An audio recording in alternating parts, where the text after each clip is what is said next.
it's been a long, crazy up and down and a roundabout process to figure out what the hell I'm on this planet for. But I think it's starting to click. I think this would be a big year for me of feeling better about what I'm doing, and hopefully other people feeling the same way, like I'm creating more value than in the past. My goals used to be a little more individualistic. You know, the pro athlete journey is kind of all about you. It's like, what, I'm trying to be the best at the world, in the world at this thing, and win trophies and the glory and the fame. And I think that's kind of played out its life cycle for me and is not really where my head's at anymore. So I think it'll be Mm. some good changes coming up. Long time coming. Nice. How's everything been going since the retreat? Well, honestly, it has been definitely the worst year of my life by far, which I think will. It's always tough when you're going through it. When you're in the fire, it's a little hard to have that worldly perspective of understanding, like, this is the best thing for me. This is the rock bottom moment I needed to catapult off of into who I'm really meant to be.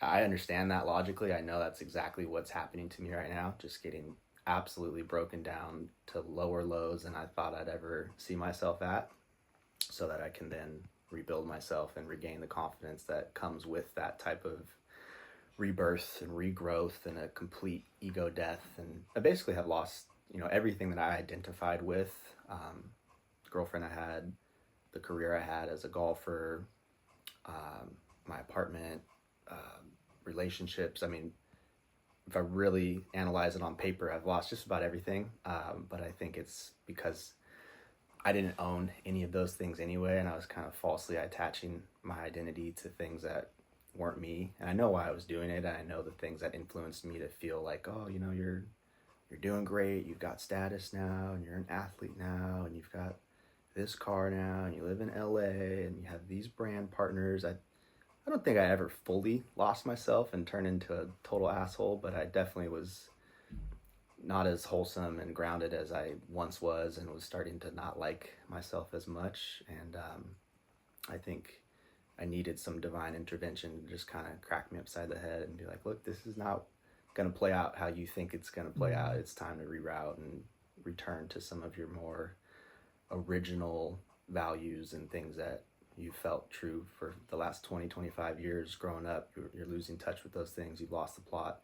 And so, yeah, it's been a year that's really broken me down. And as far as like outwardly production and how efficient I have felt at different times in my life, I'm at an all-time low, and health, mental health, physical health, etc. But again, just like a muscle group in the gym, you've got to break it for it to come back stronger. And I think that's what's happening to me on more of like a spiritual plane right now. I think this will be the thing that I look back at and say, yeah, 2024 was the best year of my life, because it finally got things to click for me and got me to pivot into the lane I was supposed to be in. I don't think I was ever far off, but I just think I was with the wrong girl and just kind of being pacified into a life that wasn't really meant for me. And I remember we talked a little bit about that on Light's retreat. It was Yeah, I heavy on my remember. mind back then, and my intuition was definitely right, and it just took months to play out. But it'll be a fun one to reflect on in a few years and laugh about.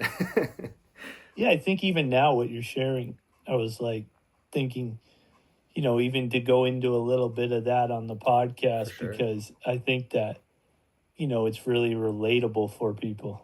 Yeah. Yeah, I desperately want to be my full, real, authentic self, because I am in the real world. Wouldn't say it's easy, but I don't have a problem being open and raw and transparent and sharing my vulnerabilities with people. I feel like that's how you connect That's with how we people. connected. Exactly. And I've always been that way since I was like 9. I like having deep conversations with people and sharing where I'm at and hearing where they're at. It just makes you connect much deeper. And I've always tried to do that through social media, but as it grew from like a hobby passion project into like my legitimate income stream, and it became bigger and more outside opinions weighing in, it just becomes harder and harder to stick to that. And in some cases, I'm even financially incentivized to be a certain way. A company wants me to say things in this capacity, or like a brand partner I had in the health space definitely didn't want me to speak about like addiction or degenerate lifestyle or partying. For the most part, I've had a really squeaky clean image online, even though my life has been pretty chaotic and up and down. I'm just like everyone else, dude. There's a light and a dark side, and I think I'm maybe a little more honest with myself than others about how much the dark wins and how tempted I am by distraction and all sorts of different things. And what would feel best to me would be to just have completely, have the handcuffs taken totally off and to not think about content from a place of monetary exchange or from my management's watching or this person's watching, but to just totally uncork and be unhinged and share everything. Because I think it's obviously my life story is still unfolding, but I think it's already been pretty wild, and there's a lot of learning lessons in there for others. And I think because of all the mistakes I've made and failures I've had, I probably am a very relatable guy, and I think most people probably don't see me as that. They think I'm well oiled and put together and always have an answer, and I'm the pro athlete, gym guy, spiritual dude. And if I could just meet people where they are and be like, look, dude, my life is off the rails right now and I'm going to get it back on. Don't worry, but it's not always as pure as it looks. And you don't need to feel as bad about yourself as you maybe do comparing yourself to me or others. That would feel good to me. And I'm trying to figure out the right way to do that without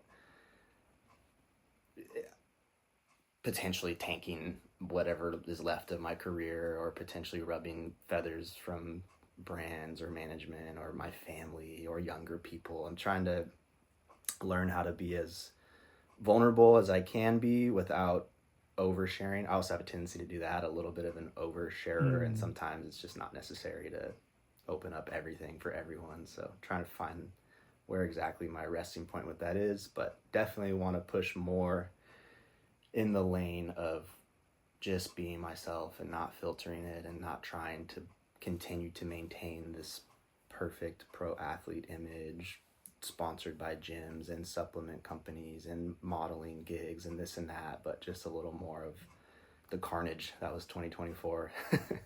I mean, honestly, when you were just sharing, I'm like, this should be the podcast. Yeah, dude, feel free. No, it's all usable stuff. Yeah, you can clip whatever you want, but I can certainly regurgitate that.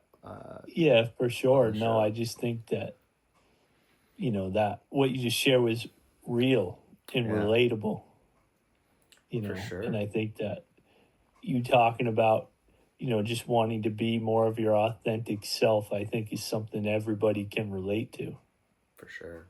It's a struggle, and it's one of my main motivating factors to continue doing the content. Is it's the best practice ever at moving through the perceived judgment of others. You get a public stage every day to work on. I'm going to be myself, and some people are going to like it, some people aren't going to like it, some people may even say mean things to me about it, but I'm going to keep getting more committed to who I am every day if I keep practicing it and trying to articulate myself to a camera instead of just reflecting internally. It's incredible practice if you decide to commit to living your life on camera.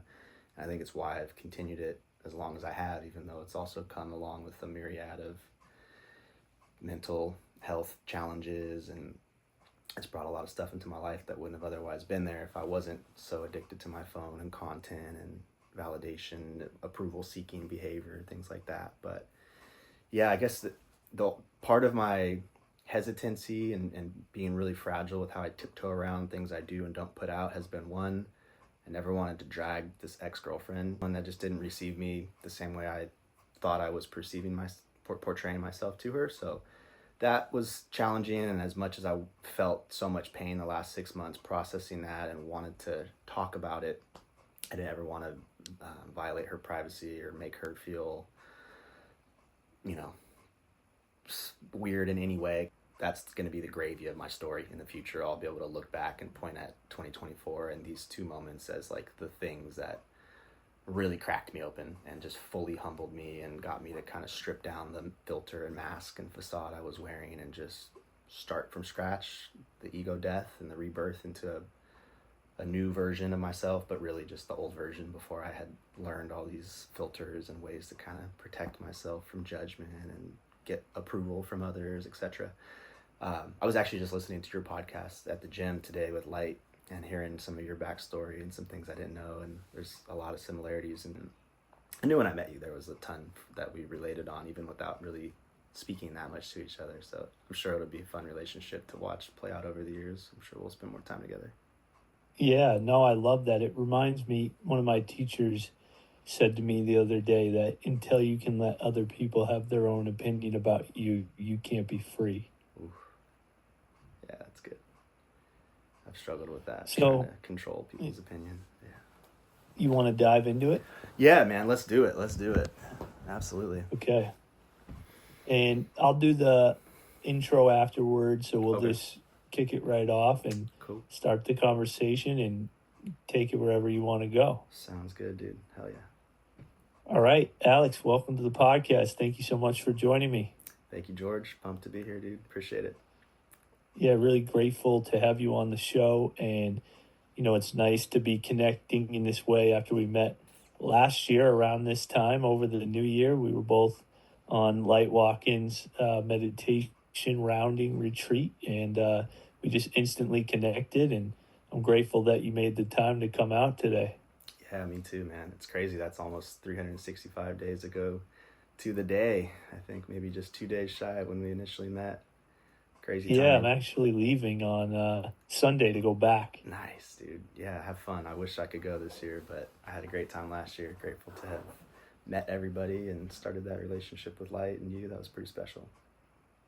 Yeah, and as I was just saying, some of the stuff you were sharing before we officially started recording the episode, I thought, would be so good for the listeners to hear. But before we kind of get up to what's happening today with you, I want to just start by going way back to the beginning of your journey and have you run it back, what it was like growing up as Alex for us.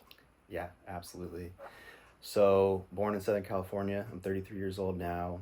I started golfing when I was 5 years old. My dad got me into it, and that pretty much became my identity somewhere around age 12 up until really now. I was always the golf guy.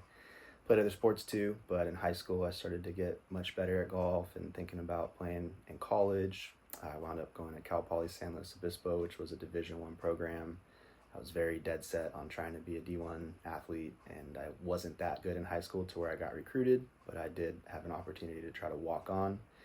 That took me 3 years, so I failed as a freshman, failed as a sophomore, even failed as a junior, but I got added to the practice roster that year. I was like the last guy cut and kind of got at least a small portion of affiliation with the team on the practice roster. And then halfway through that year, I got called up and joined the real team and played for 2.5 years. I stuck around as a fifth-year senior to ride out my eligibility a little bit longer.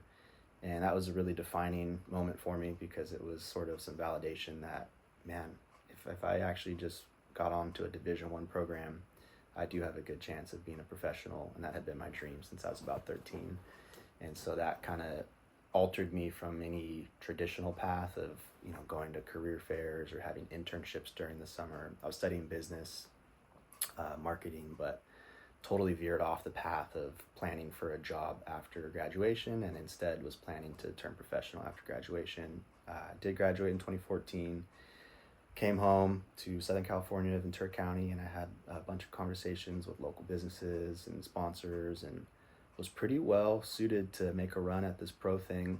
And then I had an injury. This is where the story really gets interesting. Had an injury arise out of nowhere, seemingly just probably stress inside. And this will be a theme that, depending on how much we talk about my life, has come up again and again and again. Right when I'm about to reach a new level of success that doesn't align with how I perceive myself, I don't really think I deserve it, or I'm not good enough for whatever reason, I find the most subconscious, wild ways of stopping myself from getting there. And I think this was the first example of that in my life. I had done all the work. I had grinded through college. I'd become a very good golfer at this point in time, was ready to take it to the next level and turn pro. And basically, the inside of my collarbone, it's called the sternoclavicular joint, connects your collarbone and your sternum. I'd never even heard of that joint. And it was diagnosed as degenerative. So basically it was just eroding at a rapid rate, even though I was 22 years old.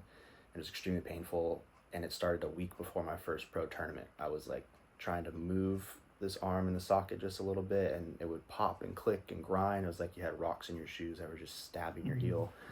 And it took us like 3 or 4 months of meeting with different specialists to even figure out, what was going on. Why would it be so painful if you didn't fall and injure yourself or have any traumatic event? Eventually got connected with a stem cell doctor in Hollywood named Dr. Mark Darrow. Awesome guy, changed my life. I did stem cells with him for about 1.5 years, which was at the time extremely new and not as mainstream as it is now. Wasn't approved, or couldn't get it done through insurance or anything like that. So my family and I really extended ourselves to try to give myself a chance to heal and eventually turn pro. And it took about 1.5 years with this guy, and it was mostly emotional, spiritual work he was doing with me, trying to help me unpack why I maybe didn't feel comfortable evolving to this next level in life, and why I was so stressed internally, and that was manifesting itself in a physical way. And it was kind of my first introduction to that realm, and understanding that the internal and external worlds are not separate. They play off of each other, and you're kind of creating your own reality internally.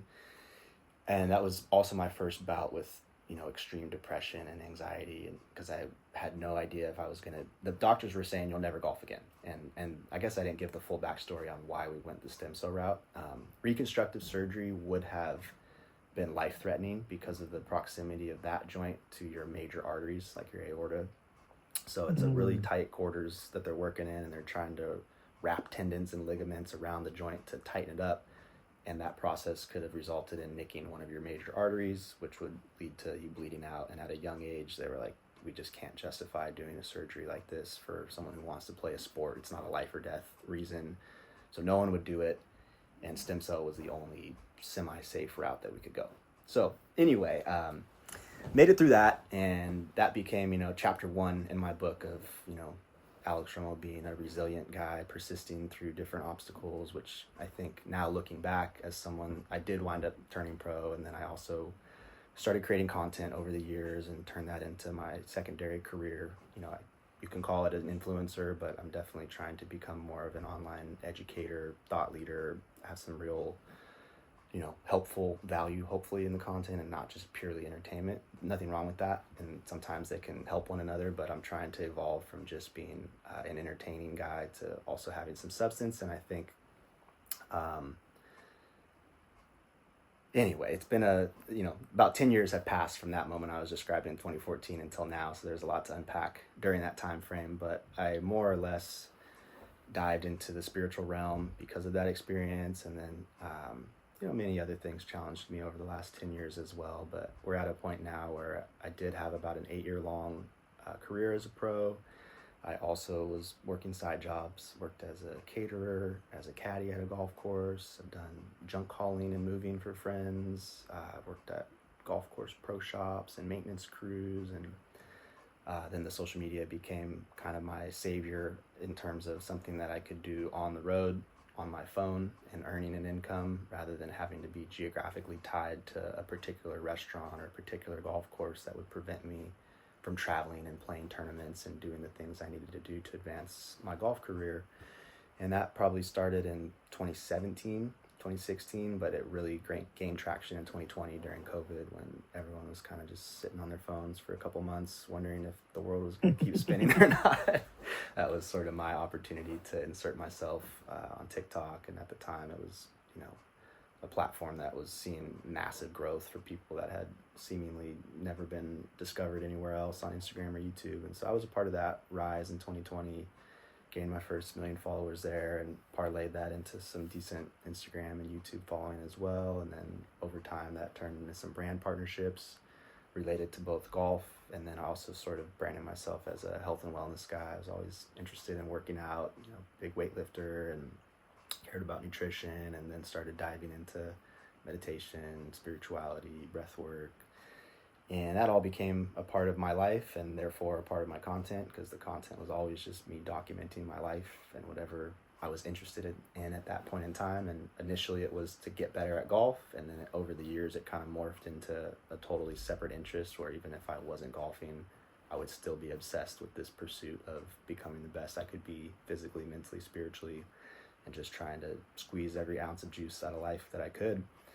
And 2021, 2, 3, and 4, they all kind of progressed more in that direction. I gained a larger following, more brand partnerships, more income streams through that avenue, more opportunities to travel, to promote golf courses and destinations and resorts, and sometimes even whole countries like Morocco, for example. Their tourism board had me work with them last year to promote golf to the Western world, and a lot of really That's incredible. amazing opportunities that I would have never in a million years dreamed 10 years ago my life would lead to this. But it was the combination of developing a skill set as a golfer and then also working on my communication and my ability to articulate and lead an audience and get people excited about goals that I had, and also talking about how I could help them achieve their goals, whether in golf or fitness or health or life. And a lot of hand-to-hand combat, just one-on-one conversations and answering questions via DM and taking phone calls with kids, trying to help in any way I could. That's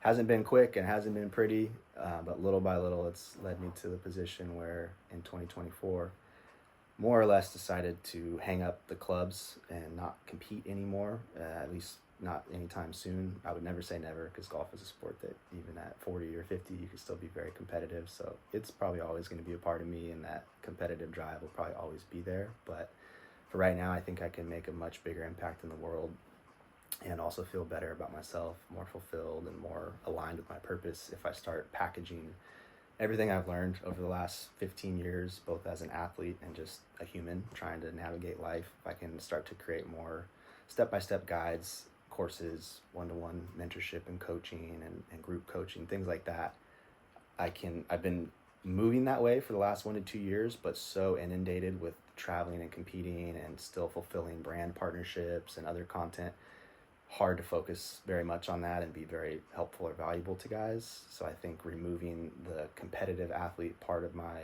identity will allow me to go all in on this coaching, and it remains to be seen how effective I'll be at that. But I'm really feeling good about 2025 being the year that I start to hammer on that and hopefully change some lives. Yeah, man, you were saying in your story, the inner world or the outer world is a reflection of the inner world. And I just loved how you talked about like those sort of old, outworn, limited ways of thinking and seeing the world that kept you sort of trapped in the same place in your life, right? And there's a song that I like, and it says, if life keeps asking you the same questions, you're not learning the lessons. And so you talked about this theme that you mentioned, one case, the collarbone, and, when you were about to take your life from the lower level to the higher level, you experienced this resistance, right? Because there was a part of you that subconsciously didn't really feel worthy and deserving of that. Mm-hmm. And so can you sort of share, because you talked about it being a theme, like where else that has popped up along your journey? Absolutely. In relationships, intimate relationships, my girlfriends in the past, I think I've had myself in some decent positions where I probably could have a nice life with this person and find a way to kind of self-sabotage and stop myself short and just have a hard time letting myself be happy. Like when things are going well, there seems to always be sort of a ticking time bomb associated with how long I'm going to allow myself to exist in that space before creating some type of familiar chaos. I'm much more comfortable, and I think I learned this through golf, because it's not like basketball or soccer or football or baseball or any other sport where it's one team versus another and you get a 50-50 chance of winning or losing. Golf tournaments are typically 144 player fields and there's only one winner, so your odds are much worse to win at golf. So you feel like a failure 99% of the time, and you might have done great, you might have played extremely well, but your takeaway from most tournaments is, wow, I lost, I failed. And I think I just became so familiar and comfortable with putting in a ton of work, preparing for either a tournament or a tour, which would be a series of tournaments all in a row and in a different location, putting in a ton of work, hiring coaches and doing the physical training and my affirmations and visualization, going to the event, maybe doing well, but not well enough to win, and then coming home dejected and feeling like, man, what am I going to do different? Even though I may have done everything right, and that's just a tough sport to win at, and there was nothing wrong with my process, nothing wrong with my preparation or attitude. I just think I kind of locked into that feeling of like, no matter how hard you work, no matter how good your plan is, no matter how good your team is, Alex Romo doesn't win at life. He tries his best, but he's an underdog. He's constantly going to exist in this space of, I just got rejected by either the girl or the golf tournament or the career path I was going down, or, and I got very comfortable being broke, because most golfers are, it costs, not a lot of people know this unless you play yourself, but it costs, 80 to 100 grand to play tournaments for a year, all the travel and tournament fees that go into that. So for most people, that's a full-time income, but being a pro golfer is a full-time job. You have to practice pretty much 8 hours a day, just like you would at a normal job. So it's impossible to do both, to have a full-time job, to earn that 100 grand, and then also be a full-time pro golfer. So usually your options are either get fully sponsored, either through your family, or if you're really, really talented, you might have your luck at a country club or something where there's some wealthy middle-aged guys that might take a liking to you and give you some money to go play for a year. Neither of those were ever the case for me, which is why I worked a bunch of odd jobs and then eventually got into social media, but I still was never able to get to that level where I was fully funded and didn't have to think about money or worry about money. And of course, when you play tournaments, the goal is to win, and if you win, you can get rich quick, but I never was quite at that level where that was my reality. And so I think I just got comfortable failing in relationships, failing in golf, failing financially, and just feeling like, yeah, it sucks, but at least it's familiar and comfortable to me to be in this low, downtrodden place and then pump myself up to make the great comeback and document it on social media and get people rooting for me. That's my identity. That's who I am. So the moments in life where things were actually about to work out, with the girl or with the golf tournament that I was leading on the last hole, or with the financial thing going on, I'll find these subconscious ways to kind of get in there and self-sabotage. And I think it's not a switch I can just flip overnight and alter, but awareness of it is definitely the first step. And I'm painfully aware of that habit in my life and working to let go of these old belief systems that no longer serve me. Maybe they were protective at a certain point in my life and helped me survive and feel comfortable about my environment and the things I was going through, but they're no longer serving me, and I'm definitely holding myself back from things that I think I could accomplish if I upgrade the software of my brain. Yeah, no doubt. I mean, it all relates, I think, back to childhood. You talked about golf being something you've been doing, what'd you say, 5 years old? Yeah. Yeah, since you were 5 years old. Recording stopped. Hold on one sec. No worries. I don't know Maybe why it has like a this little is time doing- limit on it or something. No, my computer's been fucking. Recording in progress. All right. I think we're good. Cool. Yeah, so no doubt. I mean, they say it all relates back to childhood, and you said you started golfing at, 5, right? Mm-hmm. And, it makes sense. You grew up like feeling like, you're playing these tournaments and you're doing a good job, but you're never good enough, right? And then that belief carries over into relationships and all these other areas of your life. Yeah. So true, man. Yeah, it's I've been doing a lot of therapy this year, and I have previously before, but really committing to it the last 6 months and trying to unpack some of this stuff that deserves attention, because if you ignore it, I think it doesn't go away. You just stack more and more stress triggers and more trauma into your nervous system, and it gets harder to function as a healthy adult with too much of that stuff going on. Yeah, man, the body keeps the score, Have you read that book? No, It's a good one. Okay. Definitely check that one out. Right on. Yeah, the way it was explained to me was our body's a perfect accountant, right? So it holds on to all that stuff. And that's why I know you're a breathwork guy, right? Mm-hmm. Yes, sir. Breathwork, Vedic meditation, I think are two, what I've found is of the best interventions, or at least in my experience, they work better than most other interventions at helping to release that stuff. And it's not that when we release the stress or the trauma, however you want to label it, that we're going to forget how it made us feel, or we're going to forget what happened to us, but it's not going to have that same negative emotional charge anymore. Mm-hmm. In other words, like that stuff from your past doesn't have to keep dictating how you're reacting in the moment of your life anymore. Yeah, that's really good. I like that. Yeah, so, I do want to keep going on your journey, but I'd love for you to, because I thought it was so interesting you went through that stem cell process, Uh-huh. right? I'd love for you to share, like, what was that like going through that? Yeah, it was at the time my biggest test in life. Now looking back on it, it's a little bit muted and in the back in the rearview mirror. But yeah, it's painful for sure. They drill bone marrow out of your lower back with a drill to spin that up in a centrifuge and then re-inject that into whatever injured area of your body you're trying to help grow new cells and strengthen the tendons and ligaments. And yeah, it was like a weekly or bi-weekly process. Driving to LA with my dad, getting shot up with a bunch of stem cells, and basically just sitting on the sofa for a year and a half.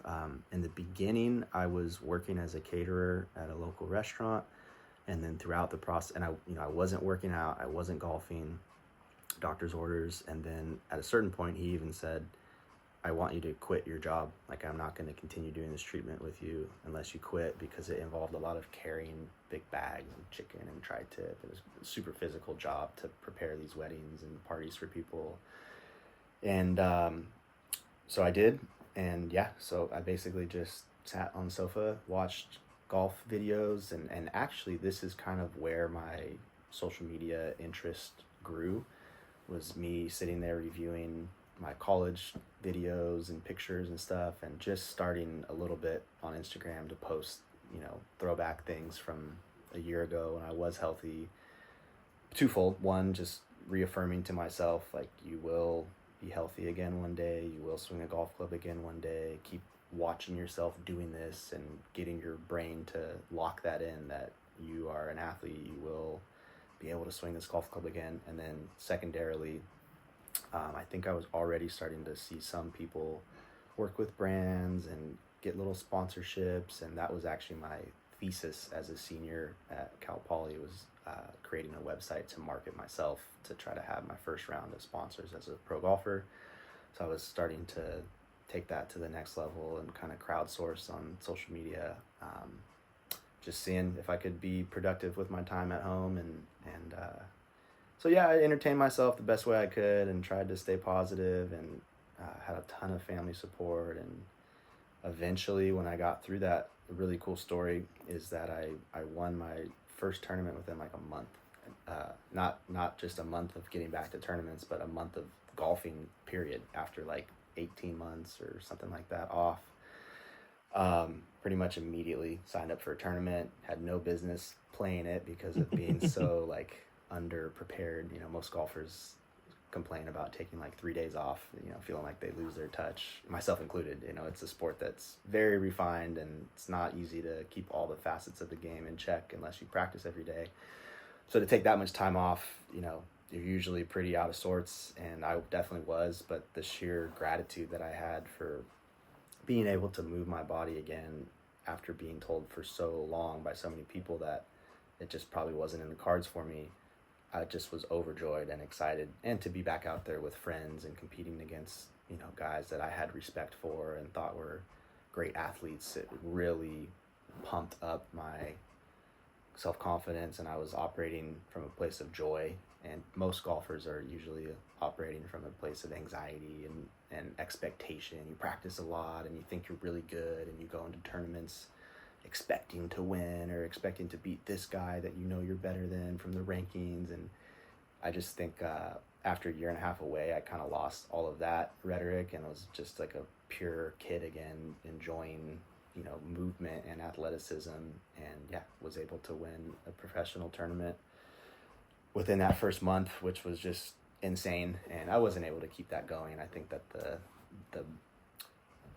culture of golf kind of sunk its teeth back in me pretty soon, and I lost some of that pure joy and gratitude that I had. But it was really exciting to experience that. And I share that story a lot just because I think it's still relevant in my life now and for everyone.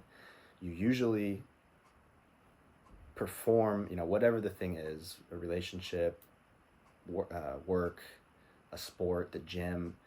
If you're just super happy to be there and grateful, gratitude and anxiety, I believe, cannot coexist. They're like opposite emotions. If you're fully immersed in one, the other just can't be there. They may be very close, switching back and forth, but you can only be experiencing one at a time. And I think that the antidote to the anxiety and fear that most of us live with and perform with in whatever thing we're doing in life, relationship, career, etc. I think the antidote to that is just extreme gratitude. And certainly at times it's harder to feel that than others. You may be able to say the words or write it on paper, but not truly be feeling it. I find that true of myself sometimes, but something to strive for sure. Operating from that place of gratitude, it just opens up all the possibilities of the world for you that you would miss otherwise. Yeah, gratitude and anxiety can't coexist. That was amazing. So how would you say, for somebody listening, how do you cultivate gratitude? Like the feeling, like you were saying. I wish it didn't have to be this way, but I feel like usually true gratitude comes from a scare, like getting sick being the most low-level example. You lose your good health or the ability to breathe clearly through your nose or not have a headache or go to the gym. If that's taken away from you for a week, you're much more grateful for the things you were taking for granted a week prior. If everything's working well in your body and mind, you're just moving on status quo and you don't even realize it. And then if that's taken away for a little bit and you get it back, that's one way. Or another example would be like that injury, that was a long period of me being restricted from moving physically and doing the things that brought joy to me.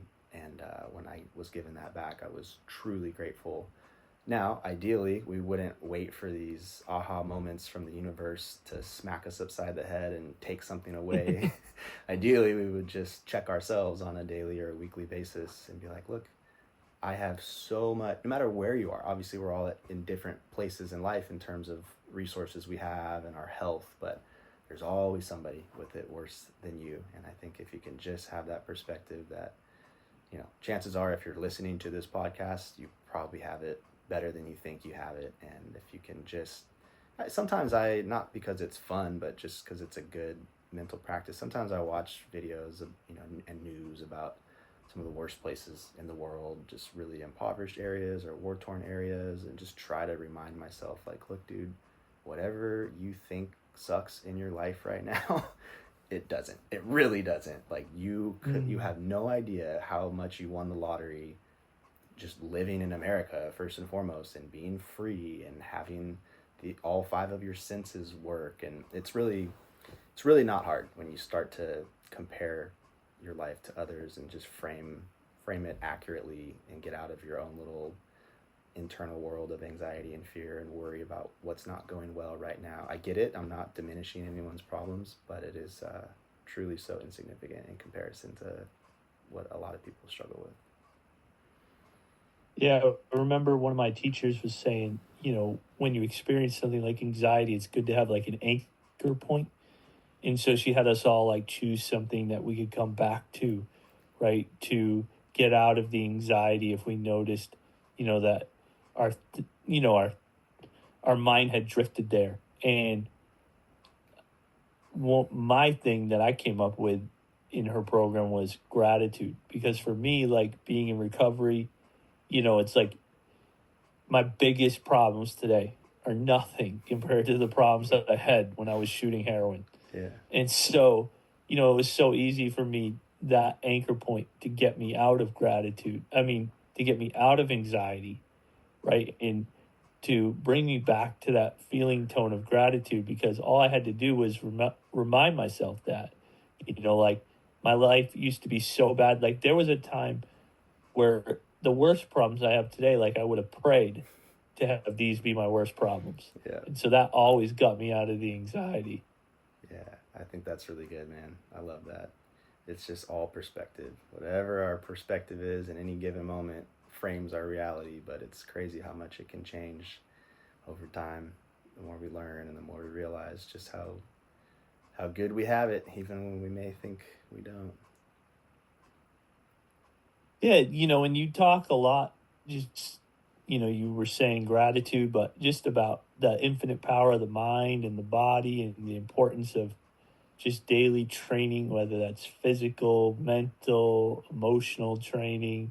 So I'd love for you to just talk about some of the tools that you use and maybe teach some of your clients that have helped unlock your potential and maybe some of the potential of the people who you work with. Yeah, I'm such a big gym fitness guy. I have been since I was 13. That's always foundational for me. I don't care what the problem is, who the person is experiencing the problem. I find it just almost 100% success rate that if you stay in the gym consistently, I'm not saying you have to go every day, but 4 or 5 times a week, some kind of movement, whether you enjoy weightlifting, yoga, boxing, running, biking, swimming, doesn't matter. You can't combat your problems with maximum energy and good endorphins and hormones flowing through your body if you're totally stagnant. If you just sit on the sofa, you could have the best life ever, and if you sit on the sofa for 5 straight days, your overall quality of life and mood is gonna dip. We're just not designed to do that. So I would say number one tool in my tool belt is fitness, working out, and I prefer to lift weights. I like the intensity of having a bar on my back or on my chest and kind of fighting through that survival or fight or flight mechanism of trying to get it off you. That's always, been twofold for me. One, I know it releases a lot of hormones and endorphins in the body that are good for you. And two, when you change the shape of your body, there's something that goes on in your mind of pride and confidence when you start to develop muscles or lose fat, whatever the thing is you're trying to do. So that's number one. This one I don't do as much as I should for the ROI of what it takes to do it versus what you get. It's probably the most skewed in your favor, and I would say that's cold exposure, ice baths. It takes 3 minutes, depending on if you have a tub or not, and if you have a place you can buy ice or not. It's obviously preferable if you can get one of those tubs that just keeps the water cold all the time, but even if not, going to the dollar store or the local gas station and buying 50 pounds of ice and filling up a tub, they say that 2 or 3 minutes, and I'm not sure what temperature, I don't know if it's 50 degrees or 45 Fahrenheit, but getting it cold and sitting in there for 3 minutes releases the same amount of dopamine in the brain as cocaine, except it lasts for 3 hours instead of 15 minutes. So it is just... Instead of 15 seconds. Yeah, literally. And it just is like, again, twofold, because it overcoming that, like, I hate doing it. I'm such a weenie about it. Even in my most like mentally tough state where I'm lifting weights every day and I'm feeling good about myself, I'm such a wuss about cold water. So overcoming that also just makes me feel better about myself. But there's a noticeable uptick in mood and energy and the ability to just feel good about yourself and get things done after an ice bath. Second best would be a cold shower. If you can't do an ice bath, take a cold shower. I've been on that wave the last couple weeks. Haven't been actually getting ice. I've just been doing cold showers, and they help too. So gym, cold exposure, meditation, and breath work, I feel like are very similar. Meditation to me is a little more relaxed, easy. You're welcoming. You're creating a safe space for your mind to just kind of do what it wants to do without you trying to point it at a task on your computer or a conversation with someone else or music you're listening to. You're just sitting there and getting to know yourself, which most people almost never do. So it's a very therapeutic process, and it has to be done repetitively or else you don't get the benefit of it. But I feel like breath work for me recently has been that on steroids, a little bit more of a forced way to kind of get below the level of consciousness that we operate at 99% of the time, where we're listening to that voice in our head kind of narrate everything in life as good or bad and happy or sad. The breath work for me, I've been recently doing, it's called DMT breath work. It's like 30 minutes long. It's pretty exaggerated inhalations and exhalations through your mouth for like a minute or two, and then you do a breath hold at the bottom. So you exhale everything out, hold your breath for 2 minutes, and you cycle that like 10 times. Takes about 30 minutes. That gets my whole body buzzing, energy in my fingers and toes and face, and that you can just feel it's activating cells in your body. And then I usually stay kind of like almost unconscious for like 15 or 20 minutes after, and I can tell my brain is chewing on different things, but I'm not really retaining memory of it. Maybe like 5 or 10 seconds, I'm like aware of what I'm thinking about, and then I'll forget. And I'm like, damn, what was I just thinking about? And I can't for the life of me remember it, which to me signals like, yeah, this is good. You're releasing things. You're not going in there manually trying to control what you think about and labeling things as good or bad. Your mind is just free right now, kind of to operate more in the subconscious place and just let things go. Things that you maybe you're afraid of thinking about, the pain and trauma from this year or that relationship breakup, and you're trying to protect yourself from those feelings, so you're not letting yourself think about it. But in breath work, you're kind of forcing yourself into this somewhat unconscious or subconscious state where some of that can happen. And I think there's healing to that. So we've got gym or working out in general, cold exposure, meditation, and breath work. And then it'd be hard for me to make a list and not mention food and diet, and just how much of an impact that has on overall mood, brain capacity, for memory and cognition and ability to think and speak clearly. I notice particularly carbohydrates, like processed stuff, bread, rice, things that come in packages, microwave meals and stuff like that, mac and cheese, pastas, makes me feel really slow, really tired, and almost like you just drop IQ for a little while, for like an hour or two after a meal that's heavy on carbs. Now there are two forms of carbs. Those would be called like simple carbs, and then there's also complex carbs, which is fruits and veggies, and those are fine. So I've been trying to move more in the direction of meat, fruit, veggies, eggs. It would be called animal-based diet technically, but it's more or less just like what our ancestors would have eaten. And I've been finding that it's makes me feel a lot better when I stick to that and have better energy and better mood, and there's not as many peaks and valleys throughout the day based on my meals. It's more consistent ability to just keep performing, whether that's the gym or golf or computer work. It just doesn't seem like the food stalls me as much if I eliminate carbs. And that maybe, I'm not a doctor by any means. I really don't know that much about this stuff other than just experimenting with it in my own life and somewhat paying attention to social media when people seem to be onto something and everyone's talking about it. I usually plug in and try to check it out. So it may not work for everyone, and it might not be a one-size-fits-all thing, but for me right now, that's been big. I loved what you said there about the cold plunges, where you said, like, another reason why you do it is because it just stretches you outside of your comfort zone. Yeah. Right. And that's one of the biggest benefits I've found in doing the cold plunges. It's that I don't want to do it. Right. And I've tried to develop the philosophy that if something moves me toward comfort, to go in the opposite direction. Love that. Yep. That's a winning mindset right there. At my best, I'm really embodying that, and I'm doing things like parking a long ways away from the grocery store. There's always an easy and a hard choice. Like, eat this apple or go to McDonald's, and scroll on social media or pick up the book, go to the gym or skip the gym, take the warm shower or turn it to cold. There's hundreds of choices a day where we can pick something easier and comfortable or pick something harder.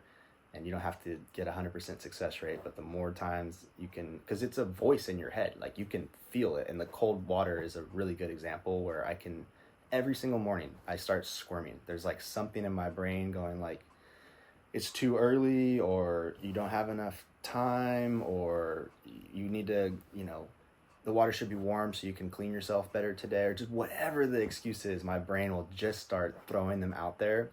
And every time that happens, my goal is just to shorten the amount of time it takes me to be like, nope, shut up. I don't care what your excuse is, go do it. And it's almost, there's this guy I really like. His name is Hamza. He's a self-improvement YouTuber. I'm in one of his coaching communities, and I've been kind of listening to his advice for 3 or 4 years in this space. And his main catchphrase is do the hard work, especially when you don't feel like it. And he's basically just I saying, saw you post that actually oh, okay, on Twitter or something.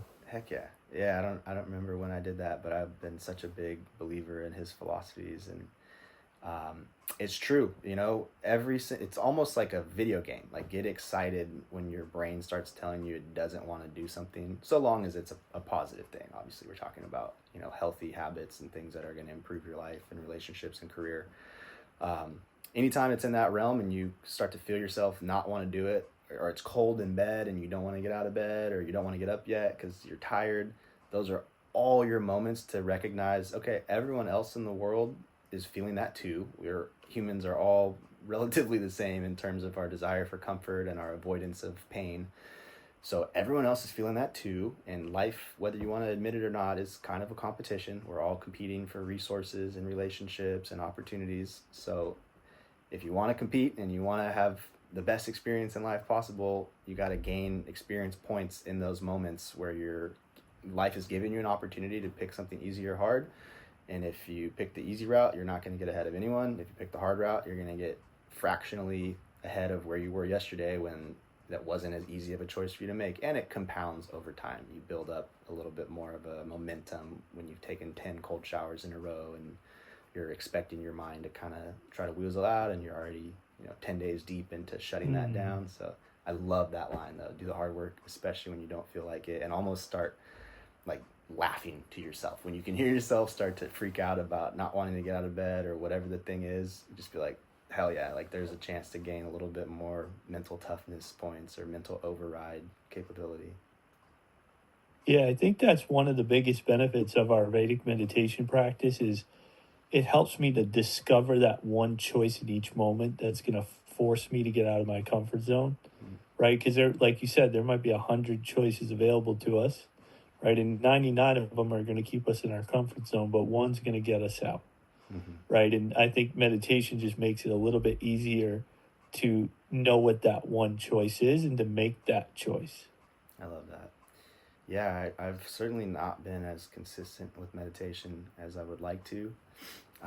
I wish I could say like, yeah, I just knocked out 2 a day for the last year and I'm doing great, but that's been one of the hardest habits for me to stick with. And I think a lot of people probably can relate, because the art of doing nothing is just a completely lost art. It is becoming increasingly difficult each year to avoid all of the temptation and distraction to just be stimulated 24/7. We lay down in bed, but we have our phone with us. So even though there's a moment where we could be reflecting on the day and thinking about what we want to do tomorrow, we'd rather scroll TikTok, we'd rather watch YouTube, we'd rather call somebody or text somebody. In the morning, for first few minutes waking up, when you could be thinking about the day ahead of you, praying, etc., most of us grab our phone right away, and it is, tough to just sit there and stare at a wall or sit there and close your eyes and meditate. And I think that's probably just about the best thing we could do. This year in particular, it's like the more challenging my life gets, the more I argue with myself about not doing the thing. Like, it's like I can't meditate, like my life, it's too hard right now, I really need to apply all my energy into solving these problems. And those, unfortunately, are the times that I need it the most, and I'm doing myself the most disservice to not do it. And it's crazy that I'm have enough information and coaching from people like yourself and Light to know that and still not do it. Like, as we were talking before we started recording, this year was probably going to go down in history as the most challenging year of my life, and the lowest lows and the most rock bottom moments I've ever had. And it's also the year that I've turned the most away from meditation, and really only this month and committing and getting back into breath work and meditation and back into the gym. And there's a lot of habits that I let slip and just got completely overwhelmed by situations in life that I felt like I think really what it is just an inability to be with yourself when your mind is a really uncomfortable place to be, because it's just, there's not a lot of joy and happiness in life. It's a lot more about pain and loss and suffering, and you feel like to just sit there with your inner roommate and let it beat yourself up about everything is like the last thing you want to do. You want to do anything you can to stay distracted. But I think reflecting back on this year, I can say that it's only it's only left me in that place of suffering longer, because it doesn't go away. Even if I can stay distracted for 6 months, by spending time around friends and watching Netflix and staying on social media, or it could even be positive things, distracting myself with training for a marathon in the gym, just staying one step ahead of that repetitive thought loop of trying to process whatever traumatic thing has happened or whatever you're feeling about yourself. If you stay one step ahead without just letting it fully consume you and sitting there in meditation and being completely unstimulated so that your brain can do what it wants to do, it just is going to catch up to you eventually. I think what I've been doing really my whole life, and this is coming from someone that's privileged enough to be aware of meditation, to be aware of breath work, and to have even had numerous opportunities to work with breathwork and meditation specialists and take online courses. And even, with all that being said, I still think I've been very, very resistant to just letting go, letting myself get consumed by emotion at times so that I can process it and experience it and work through it. Just been an overall resistance to the way life is supposed to go, where things happen, you feel things, time passes, and then you move on, capable of still being a healthy, functioning adult. But the process of trying to remain distracted and busy and move on more quickly from things than is probably healthy and natural, I think only messes you up in the long run. And I think at 33 right now, this has kind of been a reckoning for me of okay, you've been one step ahead of the devil for 32 years, but you need to just let it, let yourself get consumed by the emotion and challenges right now so that you can finally let go and start a new chapter next year, because you're just carrying so much shit with you that it's impossible to be fully present, fully, not reactive to other people in life, but just grounded and capable of weathering any storm. I think it's a great learning lesson. It's uncomfortable to go through, but I think this is all happening for a reason. So Yeah, it reminds me of the Blaise Pascal quote, I think, that says all a man's problems stem from his inability to sit alone in a room quietly. I've heard that before. Yeah. That was a simple, more poignant way of saying what I just took 5 minutes to say. No, I loved it. Yeah. And so I want you to just share for a moment about your Dial Golfers community, which you described as sort of a culmination of your life's work this far. So what inspired this project, and really what is it? What makes it unique? And what makes it unique for golfers seeking to grow? Yeah. So it's a private online community where I will be hosting Zoom calls pretty much on a daily basis, some Q&A style. It's for golfers primarily, but I think I speak the language of golf, so I'm naturally going to attract primarily golfers. But the things I'm most interested in talking about, coaching and working on myself at this point, it's not really golf at all.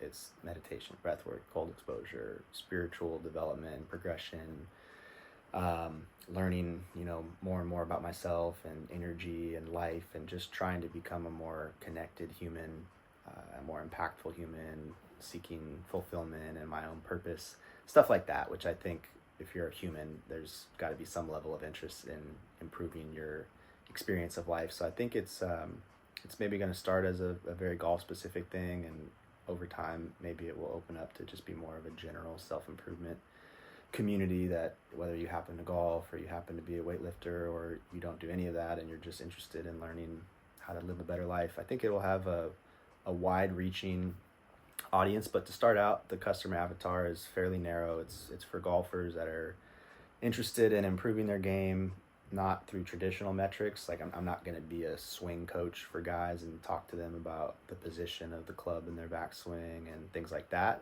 There's other golf coaches that are way better than me at that type of stuff. I'm just going to try to help them figure out what's going on in life. What are their goals? What are their pain points? Is it related to fitness? Is it related to diet? Is it a relationship? Just anything that I have some level of experience with. I'm going to either point them in the direction of someone else that can help them more than I can, or if it's a problem that I myself have overcome, such as, working through a breakup or figuring out my own fitness regimen, or, learning the basics of meditation and breath work and having some tools in your toolkit to sort of self-regulate and manage anxiety and stress.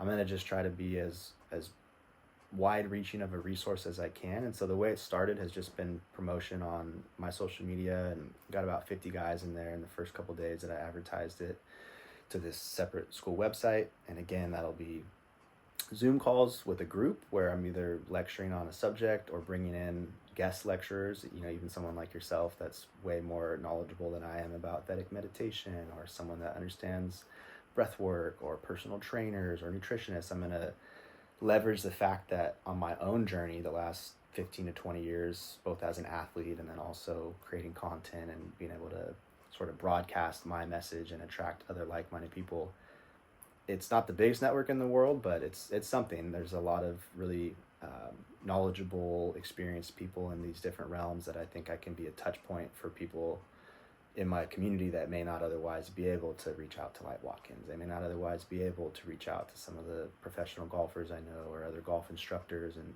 so it's not by any means me thinking that I'm God and I know all this stuff and I'm just going to lecture and teach everyone. It's more of a community, and I just want to kind of get to know people. Everyone that joins gets a personal one-on-one call with me, and I'm going to try to understand their background, their problems, their goals, their personality, and then over time, drawing correlation between the most common problems that I see and the most common goals that people have, building out courses. So my initial thesis is that it'll be sort of like a holistic self-improvement for golfers style program, where I teach them how to learn about all the different things that have helped me feel like a relatively balanced human that was decent at golf. And if I decided I wanted to play baseball or anything else, that the formula would still kind of be copy paste of trying to figure out mental health, physical health, and emotional, spiritual development, those things sort of being the pillars of a balanced, well-rounded life, which is going to yield the best results in whatever your athletic or professional endeavors may be. So, initially it's one-on-one interaction with people, and it's group Zoom calls, and then it's going to turn into some online courses. So the goal would be to have it sort of be a two-tiered system, where people that are just learning about it and maybe not super sure how committed they want to get, they can sign up for a course, and they can watch 8 modules of different videos to learn how to meditate and take ice baths and the things that I think are important. And then for those that have already gone through that, or have maybe already been watching me for years and are trying to really dial in with this stuff, there's going to be the one-on-one coaching option to just work with people on a weekly basis, one-to-one, offering any and all forms of support I can, try to help people achieve their goals. And I think with practice and time, I'll learn how to refine that process. I'll learn how to get people results quicker, and then hopefully scale and bring in experts from other fields to kind of help expand the value of that. And that's been on my mind for about 2 years. And as we discussed before the call, I was just so wrapped up also with my own goals of being a pro golfer and chasing that for the last 8 years. And then a lot of content obligations for different brand partnerships and different sponsored trips I've been on. And it's just never been able to rise to my top priority in life, this coaching program. But I think I've been feeling called to it for a couple years, and seeing examples of people like yourself and Light and others really making a dent in the world through, sharing their experience in life and teaching people the skill sets that they've been learning that are helping them troubleshoot their own problems. That's looked really aligned to who I feel like I've always been. And now I'm starting to get old enough and experienced enough to where I think, I don't know the most, but I definitely know a little bit about a lot of different things. And if I can just be a dot connector for people, and even if I can't necessarily solve the problem for them, if I can point them in the direction of somebody else who could, there's still something good happening through that interaction. So I'm really excited to dive into that in 2025 and sort of lead the pro golf aspirations in 2024, at least for now, and just kind of go all in on this coaching and see how many people I can help. That's the goal. That's great, man. And, I liked how you said it, these tools that you're offering to people, doesn't matter whether they want to be a pro golfer or anything. It's like these are the tools we need to better navigate, life, to better adapt, right, to life's changes, right? Because they're coming whether we're doing this work or not. It just makes it a little bit easier to deal with life's demands, right? When you got what you were mentioning, the physical, the mental, the spiritual stuff all in order. Yeah. So, I just want to, before we get out of here, I want to ask you just, if for somebody who's listening who might feel stuck right now in their life, what's just one piece of advice, something simple, maybe a mindset shift you could recommend that they could start with today? Yeah, it's funny how much of this podcast is kind of just for me, because that's where I am right now too, is in a place of feeling pretty lost and It always is for us. right. Yeah, man. I think what's really helped me in the last couple weeks in particular has been, you don't have to be religious. Whatever your interpretation of the word God is. For some people that are more spiritual, they just believe in the universe and the energy of the collective world we live in. I personally am religious and have kind of been returning to praying, which also for some people is just an internal dialogue with themselves. But just as much as I felt like this year has stripped everything from me, which is why I'm in this kind of low position, feeling a little bit lost and in need of guidance, mentorship, etc. As much as it stripped everything from me, I still have so much more to be grateful for than 99% of people. And I think I just had to flip the switch. I've been complaining and in a scarcity mindset, like, oh man, and I really strongly identifying with people and things and attaching myself to all these things that are not, and status and my identity as a pro golfer, all the things that I identified with, I've either lost or given up in some capacity in this last year. And I think it's been a long overdue perspective shift to be like, these are not the things that make you fulfilled or happy or valuable as a person. It's already within you.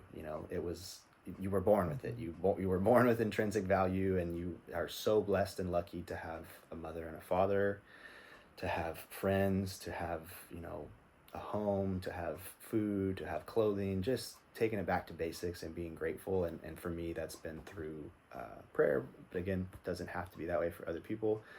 But it's been helping. It's been giving me some comfort and solace, and I've just really been humbling myself. I don't think I was an egomaniac by any means, but I do think I started to get a little too into myself and a little too inflated in terms of my importance in the scheme of the world because of different metrics that we may use here in the Western world, like money and things you have, home, apartment, clothes, cars, your friend circle, and how high their status is, and how much money you make, and how many people recognize you when you go out and go to the golf course. Just things that, I'm not mad at myself, because especially if you live in Hollywood and are in the entertainment world or are in the athletic world, it's very easy to get a false narrative about what's important and what success means and what happiness looks like. But I think I've been barking up the wrong tree for a few years, and internally have known it was wrong, but also, like all humans, we have an internal intrinsic need for approval.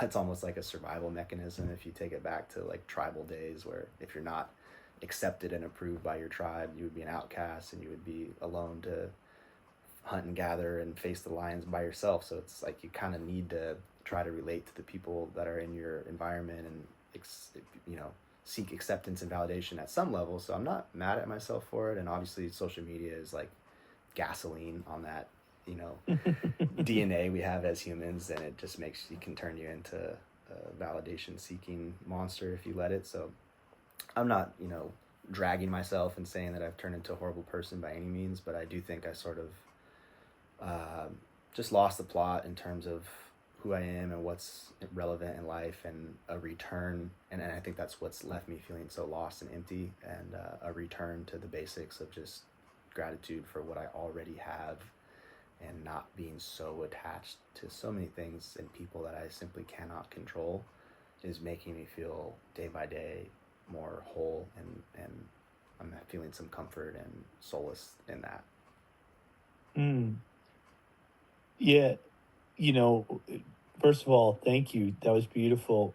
Thank you for your vulnerability. I think you ever heard the song "Fear Not of Man" by Mos Def? I don't think so. I know we both connected Check on out rap that though. song after Okay. this podcast is over, because you talked about like that intrinsic value, right? That isn't, based on something external, right? Based on the amount of money you make, right? Mm-hmm. And we all have that. And he said, in the beginning of that song, he talks about how, he says something like, you know people think, they're valuable, like you were saying, because they have lots of money, or because of whatever. He lists out a few other reasons, but he said, you're valuable because you were created by God. Mm-hmm. And yeah, it's just powerful. It's a powerful reminder. I think it's a great way to close out the episode. And, it's just that reminder, that we can give ourselves every day. We're not valuable because of somebody else's opinion of us. We're valuable because we're all an individuation of divinity, floating around on this rock that's flying through space. Like, you really think about that, it's crazy. Yeah, it is. So It is crazy. Yep. Perspective. yeah, man. Yeah, you're doing great work in the world. I'm grateful to be able to call you my friend, and I look forward to having you back on the show soon, man. Likewise, brother. Likewise. And I had a good time. Really appreciate you having me on. Thanks. Yeah, thank you. Recording stopped. Nice. Dude, That you was killed fun. it. Yeah, you too, man. You're a very skilled listener. That's definitely a really nice thing on podcasts. I think the ability to like have a guest on, and then you prompt them and point them in directions maybe, but it's mostly like trying to get to the core of what's really going on and get past the surface level. And I think it's hard to do that if a podcast host is really excited to insert their own opinion every 2 seconds. But if you just pause and let someone roll, I think a lot of times those are the more valuable episodes. And I think you are really skilled at that. It's not an easy thing to sit there and let someone as oversharey as me just talk. But you did a good job. Well, thank you. But honestly, dude, it's funny hearing you say that, because like